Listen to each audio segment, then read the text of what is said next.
Assalamualaikum warahmatullahi taala wabarakatuh. Nama saya Nurul Ainun binti Ahmad Zaini. Saya pemegang kad matrik D2020968660. Topik saya adalah ciri-ciri akhlak dalam Islam di bawah tajuk akhlak seorang Muslim.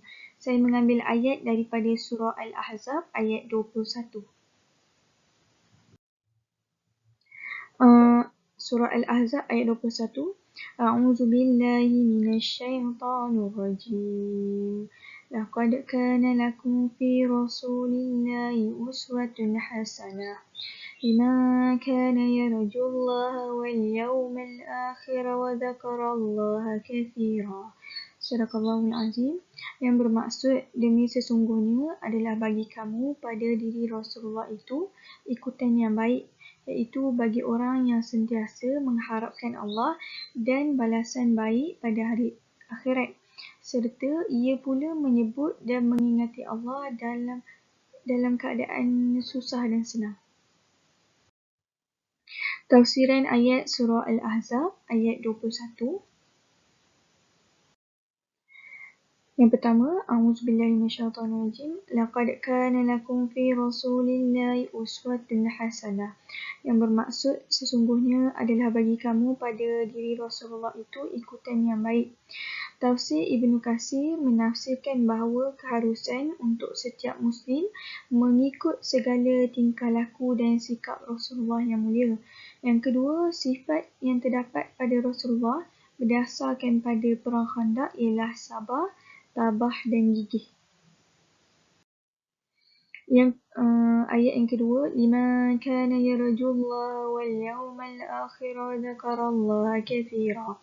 Yang bermaksud iaitu bagi seorang yang sentiasa mengharapkan Allah dan balasan baik pada hari akhirat, dan dia sentiasa menyebut dan mengingati Allah dalam keadaan susah dan senang.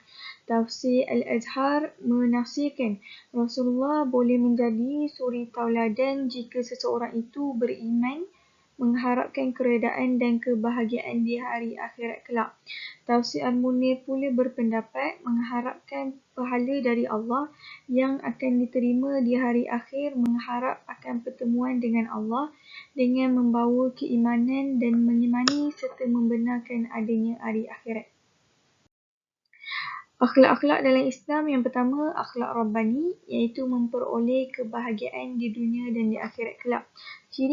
Ciri akhlak yang benar-benar memiliki nilai yang mutlak sebagaimana dalam Al-Quran dan As-Sunnah yang menjadi sumber akhlak yang baik.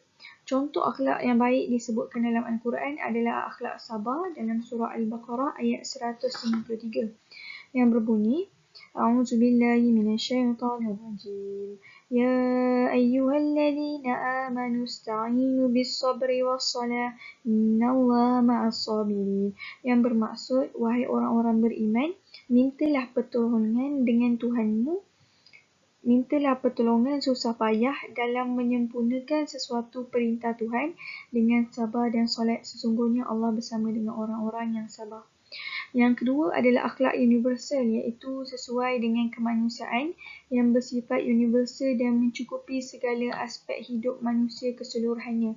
Akhlak universal ni adalah akhlak umum di mana orang bukan Islam ataupun orang Islam buat akhlak ni. Contoh dia menolong rakan dan menghormati guru. Akhlak yang ketiga adalah akhlak manusiawi, iaitu sejalan dan memenuhi tuntutan fitrah manusia. Kerinduan jiwa manusia kepada kebaikan akan terpenuhi dengan mengikut ajaran akhlak dalam Islam. Contoh akhlaknya, akhlak manusiawi ni adalah akhlak dalam dasar kemanusiaan. Apa yang dapat dirumuskan dalam ayat ini adalah pertama, akhlak Rasulullah itu akhlak yang sangat mulia, sehingga kan dengan akhlak Rasulullah itu ramai yang memeluk agama Islam. Yang kedua, pemikiran yang tenang dalam menyelesaikan masalah. Kita dapat lihat bahawa semasa Perang Khandaq, setiap apa yang berlaku, Rasulullah dapat pemikiran yang tenang dalam menyelesaikan masalah. Yang ketiga, mengutamakan Allah dalam setiap perkara dan yakin setiap masalah ada penyelesaiannya. Cadangan yang pertama, berusaha untuk mengikut sifat-sifat manusia sifat-sifat mulia yang ada dalam pada Rasulullah. Yang kedua, meletakkan setiap perkara Allah yang utama.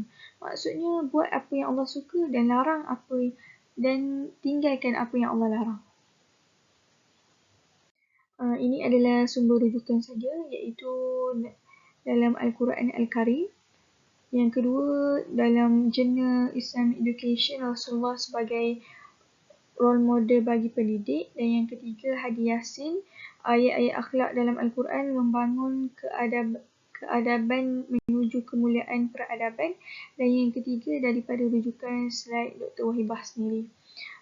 Itu saja daripada saya. Sekian, terima kasih.